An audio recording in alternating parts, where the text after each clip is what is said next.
COVID-19 continues to cause hospitalizations and deaths across Canada, and some jurisdictions are experiencing devastating rates of illness and hospitalizations, straining their healthcare systems. Vaccination is essential to end the COVID-19 pandemic. NACI encourages Canadians to get vaccinated to protect themselves, their families, and their communities from illness, hospitalizations, and death from COVID-19. Canada now has another COVID-19 vaccine available to them. On March 5th, Health Canada authorized Johnson & Johnson's Janssen vaccine for use in individuals 18 years of age and older. NACI's guidance is being issued now as the vaccine becomes available in Canada. The Janssen vaccine is a single-dose viral vector vaccine that can be stored and transported at normal refrigerated temperatures.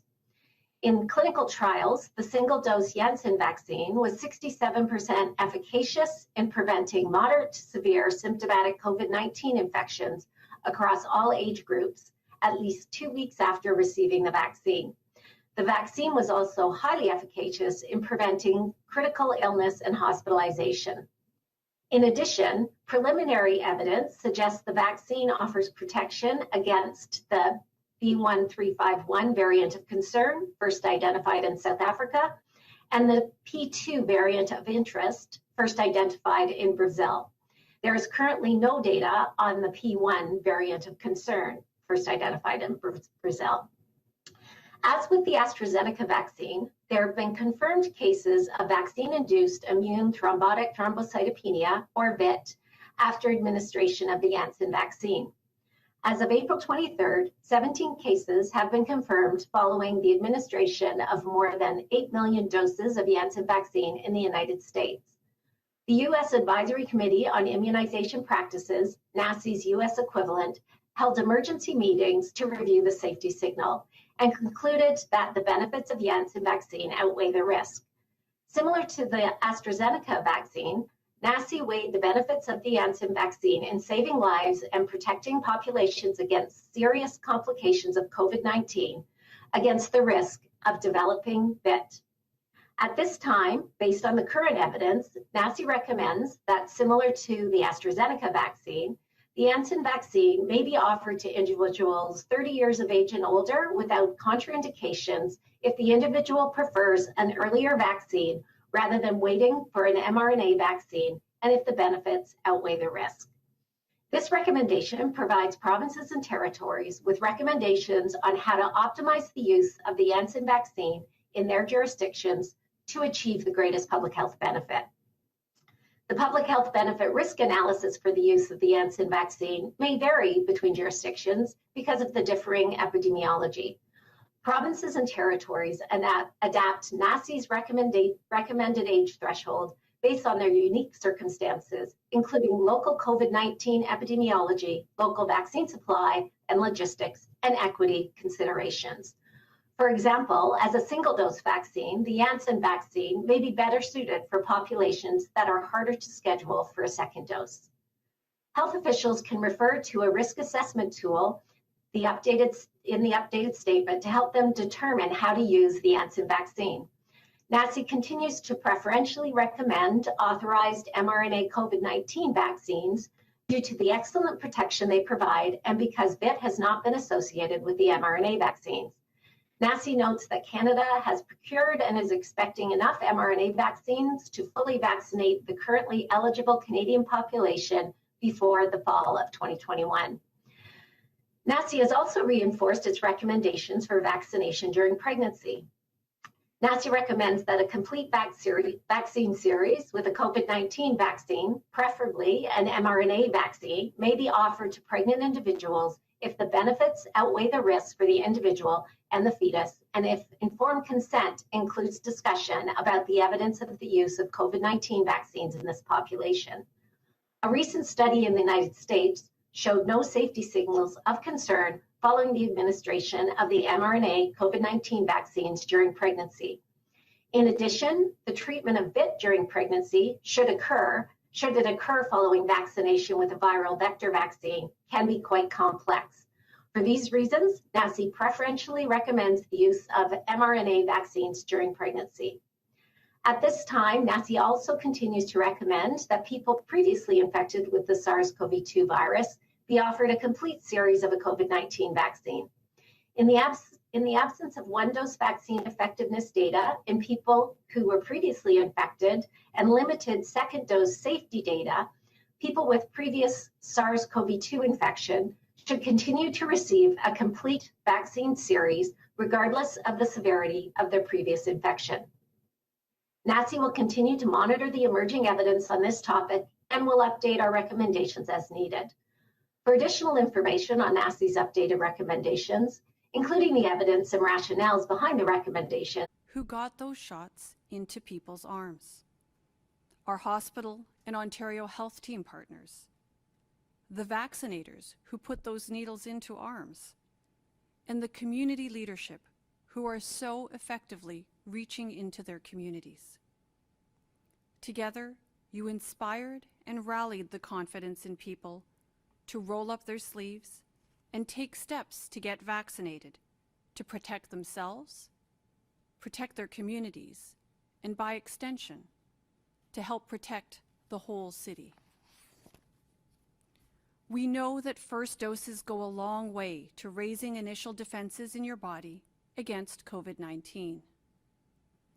While we enjoy the good fortune of having these vaccines available, we can't take them for granted.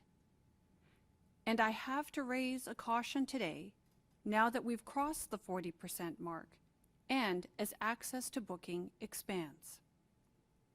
It's this, an important thing to remember. The first dose is not full protection.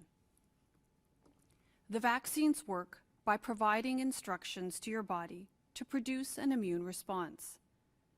This includes making antibodies so that your body is prepared and ready to identify the threat and overcome it. Your cells form a memory of how to do this.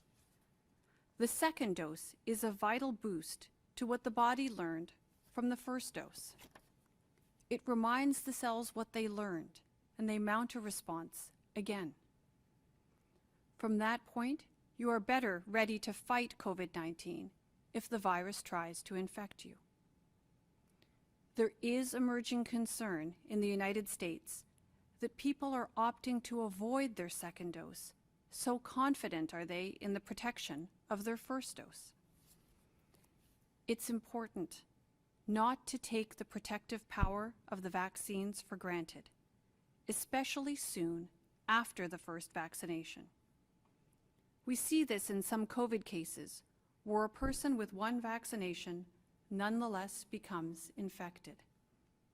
It isn't common, but it isn't impossible. Completing the two-dose regimen helps the body learn and strengthens its ability to subdue COVID-19. We continue to learn more about the vaccines as more and more are delivered all around the world. For example, we are learning how long the vaccines provide protection. We're starting to see evidence that in addition to preventing serious illness, the vaccines can prevent transmission from one infected person to another. And there is more and more evidence that asymptomatic transmission is prevented with the vaccine. The benefits of a mix and match approach to the vaccination is under active study to determine the benefits. Medicine is confident that mixing one vaccine for the first dose and a different vaccine for the second dose isn't going to harm you. We are, however, learning what the benefits of such an approach might be. The vaccines will lead us out of the pandemic, but they are not an instant solution. We can look at places like the United Kingdom and rightly expect in the near future to enjoy the same kind of progress that they're making. But in the meantime, while COVID-19 rates remain very high in Toronto, it remains important to limit your contact with other people you don't live with, to be outside with them, not inside, if you have to connect with them, and to wear your mask, especially when you can't keep 6 feet apart. Good distance and good ventilation and wearing a mask are what you need to know most right now, whether you're a newly vaccinated or waiting for your turn. With that, I'll now hand it over to Brad to moderate the questions. Thank you, Dr. Davila. And we'll now go to questions. Just a reminder to please unmute yourself so we can hear your question. And first we'll go to Mark McAllister from City News. Go ahead, Mark. Thank you, Brad. I'll leave it to my colleagues to ask questions about the vaccine rollout at this point. I'd like to start, Dr. Davila, with the government authorized quarantine hotel near Pearson Airport. We now know that multiple employees at this hotel have tested positive for COVID-19. Just wondering how much more you can tell us about how many cases there are, the positions these people hold, how much contact they would have had with other staff and guests. Lots of questions surrounding this, obviously. And what has contact tracing told you about where they may have contracted the virus? So Mark, thanks for the question, and I can appreciate the interest around this. Certainly the team at Toronto Public Health is aware of cases and individuals linked to this workplace, and I can tell you that staff have been assigned to initiate an investigation there. As we do in all these cases, we're working with the facility to identify those who are impacted, to review and advise on all the appropriate infection prevention and control measures, and certainly to review and advise on what is needed further to protect public health in the circumstances. As you know, we have to very carefully balance information that's released to the public with the individual's right to privacy. So we'll continue to conduct our investigation and take all the necessary actions to control risk and to ensure that public health is appropriately maintained. Thank you. I appreciate the need to respect people's privacy. However, this is a very busy hotel near the airport, happens to be one of the quarantine hotels that the government has sanctioned, and it's operating as usual today. There are people coming and going through the front doors. There doesn't seem to be any precautions being taken at this point. What types of direction has Toronto Public Health given to this hotel specifically? What kind of precautions have been taken?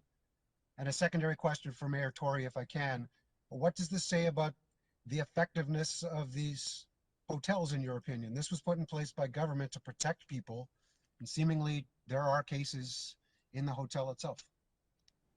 So, Mark, you know, I think it would be rather inappropriate for me to comment further while an investigation is underway, and I can assure you that Toronto Public Health staff are indeed, undertaking a necessary investigation as they would in all of these circumstances.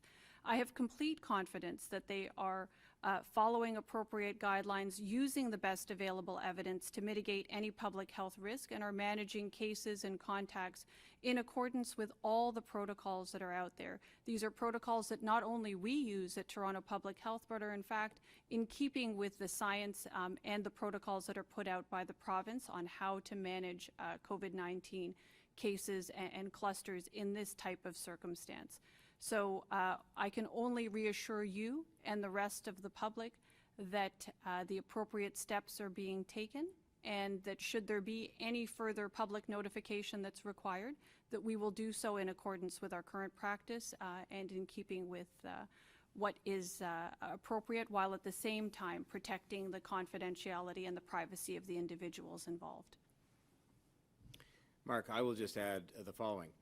Throughout the pandemic, I have sat beside as a teammate to Dr. Davila in the making of these decisions with respect to what we see as obviously the first and foremost need we all have to protect public health, but also to maintain public trust and confidence.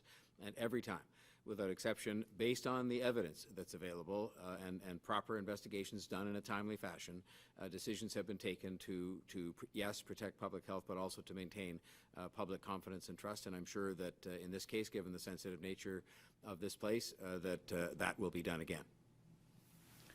Thank you. We'll go next to Jennifer Pagliaro from the Toronto Star. Go ahead, Jen. Hey, good afternoon, everyone. I wanted to ask Dr. Davila and Mayor Tory and maybe Chief Peg as well, depending on how these conversations are playing out.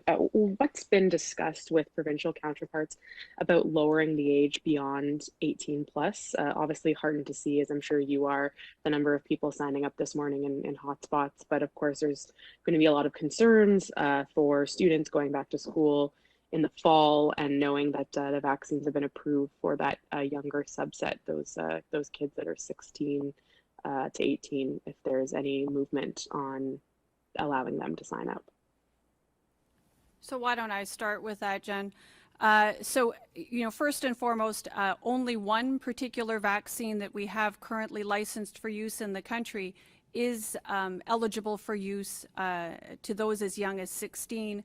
I am aware of the fact that there are studies that are ongoing, and I understand that there's an application that's already been put in place in keeping with those studies around reducing the age and perhaps expanding the eligibility to a younger population. I look forward to hearing more about that. That's something that falls under the federal purview.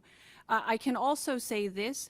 My understanding is that there is a table that is actively discussing the use of vaccines in a younger population, and that's occurring at the provincial level. We, of course, here at the local level administer vaccines that are provided to us by the provincial government, and we are working, as always, in keeping with the best available guidance, and specifically the guidance on how best to use vaccines so that they're able to provide that protective benefit to the broadest range of people in our population. But it has to be in keeping with the way in which those products are licensed and the way in which they're recommended for use by the National Advisory Committee on Immunization. I will only add to that in my own case, in terms of anything we might do to either advocate for or support such administration of vaccines to kids, I will be guided by the advice of the public health officials, starting with our own medical officer of health, but also, of course, including, I'm sure, the national medical officer of health and the provincial medical officer of health, both of whom I'm sure will be included in that as well. But I will abide by and be supportive of whatever they decide is best for these kids. Okay, great. I think that answers my question. Thank you. And just to follow up, Dr. Villa, on Mark's question, I appreciate that your team isn't able to give us any specific details, given that you're investigating individual health cases. But can you give us some idea of the scale of the outbreak? Are we talking 2 cases, 5 cases, 10 cases? I just think people maybe deserve to know what's happening at the hotel. Sure, Jennifer. I haven't had the opportunity to debrief with the team yet to get all the details. I know that there is an investigation that's underway, and I'll certainly look forward to hearing from the team about their investigation and what they're proposing as next steps, which I'm sure will be in keeping with the best available evidence. Thank you. We'll go next to John Chidley-Hill from the Canadian Press. Go ahead, John. Good afternoon, everyone. My first question is for Dr. Davila. Sticking with the topic of the hotel, the Crown Plaza, I'm curious if the outbreak grows in size over the next week there, would it be subject to the Section 22 closure, either a partial or full closure? And if so, what would that look like in terms of the hotel guests? Would they have to be moved, or it seems like it'd be more complicated than a regular closure? So thanks, John, for that question. Again, I would suggest that we let the investigation take place, understand the circumstances, and make decisions around what steps are required in keeping with the assessment and the investigation and in keeping with the best available evidence. Certainly, as a workplace, there is the opportunity and certainly the applicability, I guess I should say, of that Section 22 order. Whether it's required or not will depend on the findings of the investigation, which I'll look forward to hearing about and discussing with my team when I have that opportunity. Thanks. My second question is for Chief Pegg. Chief, obviously your focus has been on the vaccine rollout, and today obviously it expanded, but there was a lot of talk online about how there was long lineups to get an appointment, both in Toronto and in Ontario. And also, of course, we've seen long lineups outdoor, like long physical lineups outdoors. Are you concerned at all about those long lineups and how it might affect vaccine take-up? Hi, good afternoon, John. So I'll say first and foremost, I'm really pleased to see that since 8 o'clock this morning, when the province expanded the eligibility for vaccine, more than 40,000 people have been able to book their first and second dose appointments in city-operated clinics. I managed to just have a quick look, and since 1 o'clock, so in about the last hour and 20 minutes or so, there's been another 14,000 people booked. So that's great news. All in all, I think it's important to note that there is a significant demand for vaccine, and that's fantastic. I'm really encouraged to see as many people being interested in and pursuing their opportunity to book their vaccine appointment. That's precisely what we want to see. We are, as you know, clients of the provincial booking system, and that is what it sounds like. That is a booking system that is booking in clinics, obviously across our 9 city-operated clinics in Toronto, but also in a plethora of clinics across the province of Ontario. So there are significant demands happening provincially, but I'll go back to where I started. The fact that we've now seen 40,000 plus people booked this morning is great news. I'm excited to watch that continue today and over the next number of days. And obviously, as Mayor Tory commented in his remarks, and as I did, the moment that additional vaccines are available and can be made available to us, we are certainly ready, as we demonstrated this morning, ready to very quickly expand the operation and the capacity of our clinics to match that demand. So we look forward to that happening. Thank you. We'll go next to Brian Passafume from the Toronto Sun. Go ahead, Brian. Yeah, good afternoon, everybody. My first question is for Dr. Davila. Just going back to the vaccine hotel situation. I think we all understand the need for privacy, but none of us here are asking you to name names or anything. Are you able to tell us, is it just one hotel currently undergoing an outbreak? Is there any idea of how many people are infected or what plans are in place to ensure that more don't? And as a response to Mark, Mayor Tory mentioned the need for transparency, which is great. But isn't this the same situation a few weeks ago when the city initially refused to name businesses they've closed down due to workplace outbreaks? Brian, I think I've tried to make it very clear through the answers that there is an investigation that's underway and that there's an important assessment that needs to be done and undertaken by the investigators. Once they've actually undertaken their investigation and I've had the opportunity to connect with them, I think there'll be a greater opportunity to have conversation with the public and explain what the investigation is revealing, again, in keeping with protection of privacy and confidentiality. As I mentioned in one of my earlier answers as well, if there is a need to, move to a Section 22 order or, an outbreak is formally declared and we get to that point, we have accountability and reporting mechanisms in place that would, of course, apply in this situation. So we are certainly committed to that public accountability and transparency, but at this point in time, there is still an investigation that's underway. I'd like to let that investigation unfold. Make sure that the proper assessments are actually done, and in keeping with privacy and confidentiality being protected as best as possible for those individuals involved, I will then be in a better position to describe what's happening and to ensure that transparency and accountability are appropriately covered. Okay, guess that's an answer. My second question is also to you, Dr. Davila. You mentioned before about mixing vaccine doses. Is this something that the city is considering for people's second doses when that time comes around? So, Brian, at this point in time, there isn't a specific plan to do that. I will just say that this is a question that many have asked all over the world, and so these studies are actually occurring. And are of interest to public health authorities and officials the world over. That vaccines are clearly very, very much in demand, and I think that it behooves us to be prepared and to ask these questions and to keep apprised as to what studies are happening so that should we find ourselves in that situation, we're at least informed around what the options are on vaccines and second doses. Thank you. We'll go next to Natalie Johnson from CTV News. Natalie, go ahead, please. Hi, everyone. I'm curious with the influx of vaccine doses and a significant increase in the number of people who will be getting vaccinated at the city's mega sites. Can you speak to the logistics of how you'll ensure that so many people can move efficiently through the clinics without it resulting in long lines and wait times? Good afternoon, Natalie. So the design of all 9 of our city-operated clinics from the outset has been to fully consider and fully protect against things like excessive lines. So we've designed our clinics to be efficient, and it's a concept that we refer to as the pacing of a clinic.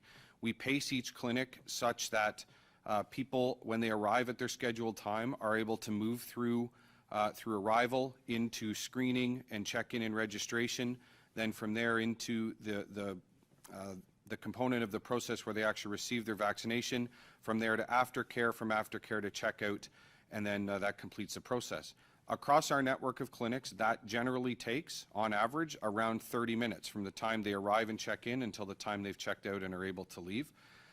As you recall, we have, throughout the process, we have made adjustments to our clinic operating model, and we continue to work very, very diligently across all 9 clinics, making sure that we prioritize efficiency, that we maximize our availability and our opportunity to administer vaccine, but also that we protect what we have referred to in the past as client experience. So we are still operating our clinics at significantly less overall rate than we know we are capable of delivering.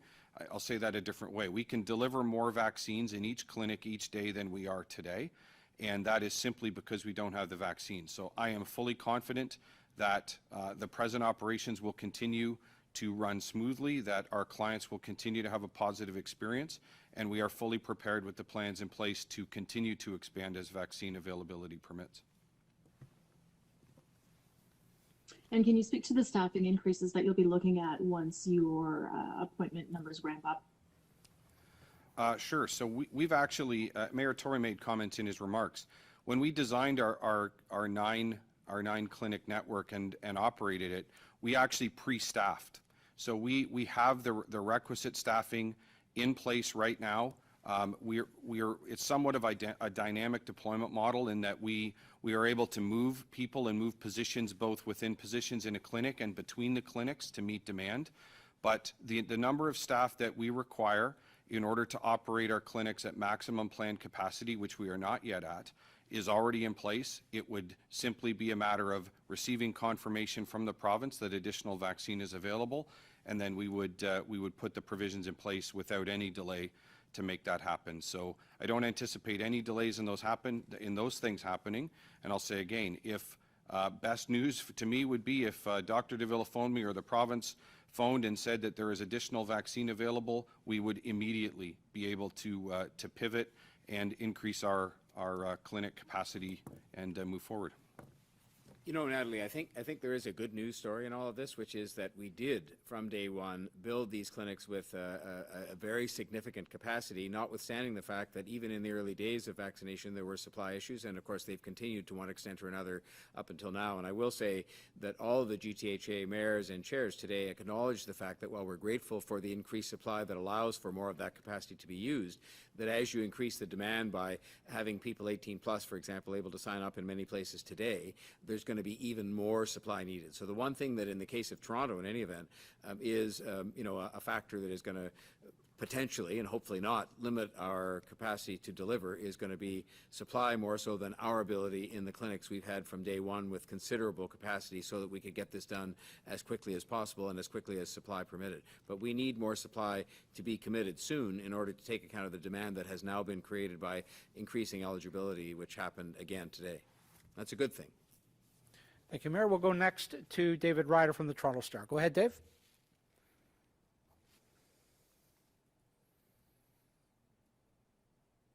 Hi, sorry about the delay there. My first question is for Dr. Davila. Doctor, in a report that you have that's going to the Public Health Board next week, you say that without strengthened public health measures, data analysis and projections indicate it will take until late summer before a significant reduction in new cases new case counts is observed in Toronto. I'm just wondering what you're seeing, because we have seen, understanding is very fragile, that there has been a fairly steady drop in cases since the middle of last month. What are you seeing that would suggest that would not continue, and what does that mean about what we have to do to prepare for that? So David, so that's in reference to what modeling shows is likely to happen in terms of the daily new cases of COVID-19 if in fact public health measures are not continued and the self-protection measures that we've been advising people to follow are not well followed. This is premised, again, on modeling data that we have. These are the kinds of data that we're using to help inform the best course of action over the course of the pandemic. So what the report refers to is the need to be vigilant in respect of practicing good public health measures, the need to ensure that vaccines are being taken up by a large proportion of the population, and the need for people to continue to be cautious, particularly around self-protective behaviors, because we know how COVID-19 spreads from one person to the next. If we want to continue to see the decline and the decay in the number of cases sooner rather than later, it's the combination of these things that is going to need to be practiced diligently and effectively by all of us. Thank you. And follow-up is on vaccine rollout for Chief Pegg or whoever wants to answer. And that's Chief Pegg. In a recent, I think it was the week before last, you talked about with increasing supply, we'll aim more of Toronto's share at the hospital and health partners that can do mobile and pop-ups. I know that recently not all 13 of the hottest of the hotspots had those clinics. Does anybody know if those 13 are all now covered with at least one of those kinds of clinics where anybody can show up? And is there plans, or can you tell me how many more of the hotspots are on the list for those kinds of clinics? Thank you.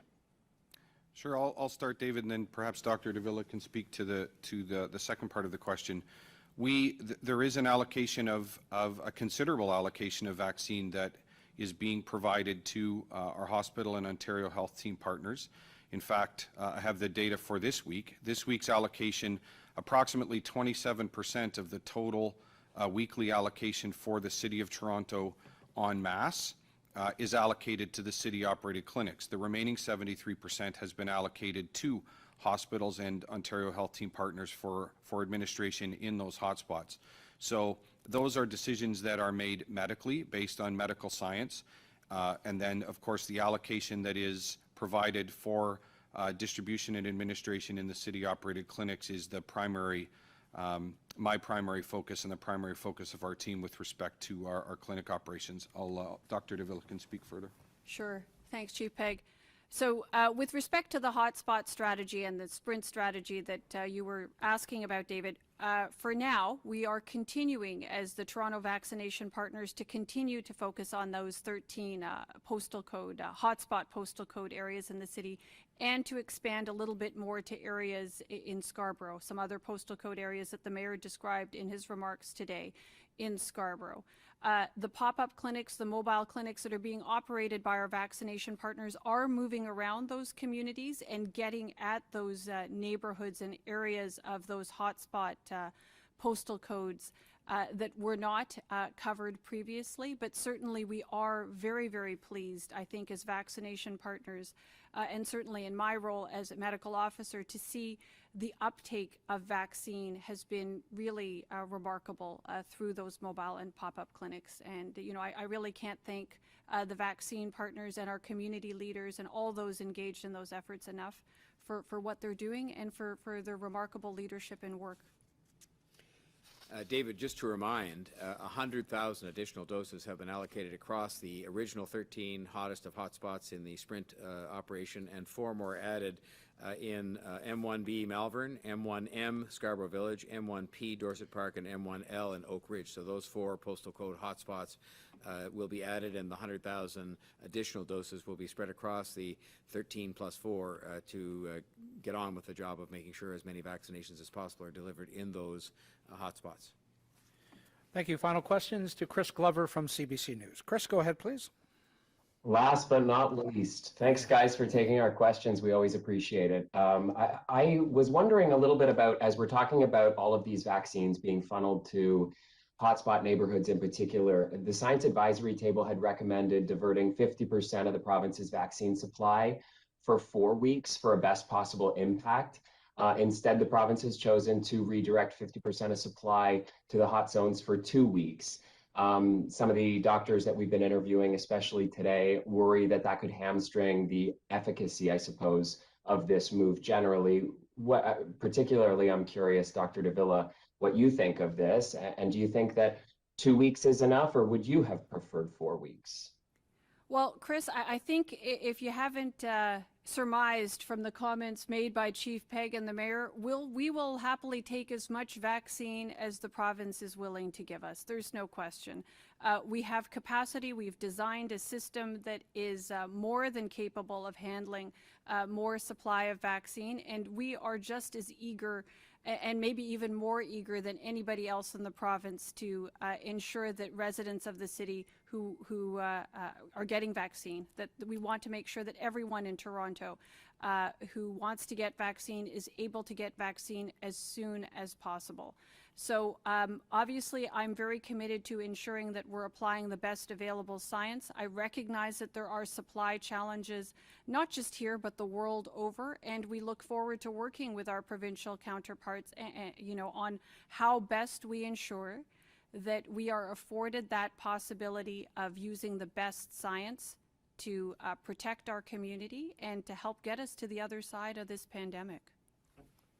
Brad, I will just note that the Greater Toronto and Hamilton area mayors all shared in the view today that because of the good news story of increasing the demand and eligibility for vaccinations, and notwithstanding the fact there has been an increase in supply, that more of an increase in supply will be needed. And so that was a view unanimously held by those mayors who represent millions of people in the entire region, that if we're going to do the job we have to do. So this is something that will be, I'm sure, under active discussion, but in the meantime, we're getting on with increasing the utilization of capacity we have in place in the City of Toronto to vaccinate more people commensurate with the supply that is available, but with an eye to saying that more is always needed, especially in places like this where we have the capacity to deliver it.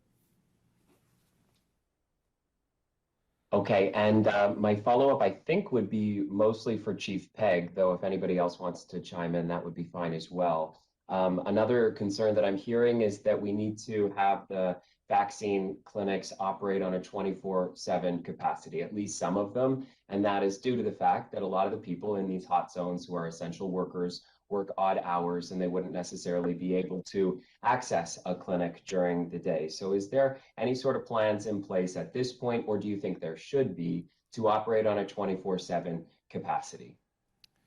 Hi, good afternoon, Chris. From the outset of our planning and from literally from the time that we launched our very first clinic, we have had robust plans in place to expand our clinic operations to match vaccine availability as it occurs.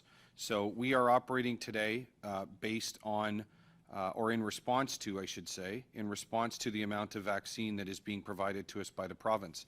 At the point where that quantity of vaccine increases in a reliable manner, we have plans in place to expand our clinic operations accordingly. So I know we sound like a bit of a broken record, but it all does really hinge on the availability of supply and the reliability of that supply. So the moment the province is in a position to provide us more vaccine, we are in a position to expand our clinic operations, and we have plans in place to expand clinic hours and operations as required as well. Thank you, Chief. Thank you for joining us. That concludes today's briefing. Our next scheduled briefing will be this Wednesday, May the 5th. Please stay well.